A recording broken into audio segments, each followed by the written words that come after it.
श्रीरामपूर येथील शिवा ट्रस्ट संचलित प्रतिभाताई college of pharmacy महाविद्यालयात एका महिला शिक्षिकेचा मानसिक छळ केल्याचा धक्कादायक प्रकार समोर आला आहे। या प्रकरणी पीडित महिला शिक्षिकेने दिलेल्या तक्रारीवरून श्रीरामपूर शहर पोलीस ठाण्यात महाविद्यालयाचे प्राचार्य अभिषेक कुमार सेन आणि क्लार्क मेघना वायकर यांच्या विरोधात गुन्हा दाखल करण्यात आला आहे, ज्यात पीडित महिला शिक्षिका एका विशिष्ट समाजाची असल्याने तिला जाणीवपूर्वक लक्ष्य करण्यात येत होते। प्राचार्य अभिषेक कुमार सेन आणि क्लार्क मेघना वायकर हे दोघे मिळून कामाच्या ठिकाणी तिचा वारंवार मानसिक छळ करत असल्याचे तक्रारीत नमूद करण्यात आले आहे। प्रतिभाताई पवार कॉलेज ऑफ फार्मसीमध्ये मी जॉब करते। तिथले जे प्राचार्य आहेत मिस्टर अभिषेक कुमार सेन सर हे वेळोवेळी माझा मानसिक छळ करत होते। त्याचबरोबर त्यांना सपोर्ट करण्यासाठी आमच्याच कॉलेजची एक क्लर्क होती मेघना वायकर, ही वेळोवेळी माझ्याबद्दल काहीही तिथे सरांना सांगून सर मला त्रास द्यायचे।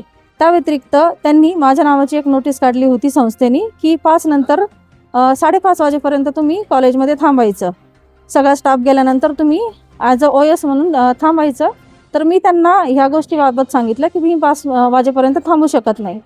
तर त्यांना ही गोष्ट आवडली नाही माझं बोलणं, तर ते माझ्याबरोबर अश्लील भाषेमध्ये बोलत होते की तुम्ही मुस्लिम लोक कुठेही काम करू शकत नाही, तुमची लायकी नाही आहे, तुमचं कॅरेक्टर चांगलं नाही आहे। आणि त्या व्यतिरिक्त आज मी कॉलेजला गेलेले असताना माझा PC वगैरे सगळं बाहेर काढलं आणि तुमची लायकी नाही आहे इथे, तुम्ही निघून जा, नाहीतर तुम्ही इथे जितक्या दिवस राहताल तितक्या दिवस मी तुमचं जीणं मुश्किल करून टाकन।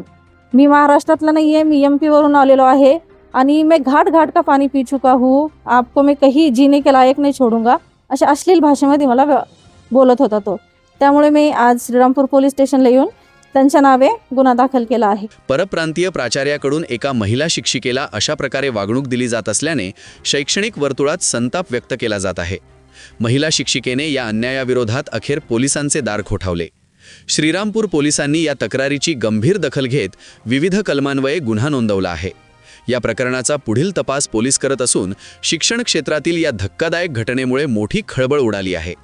याविषयी S न्यूज मराठी वाहिनीने घेतलेला स्पेशल रिपोर्ट।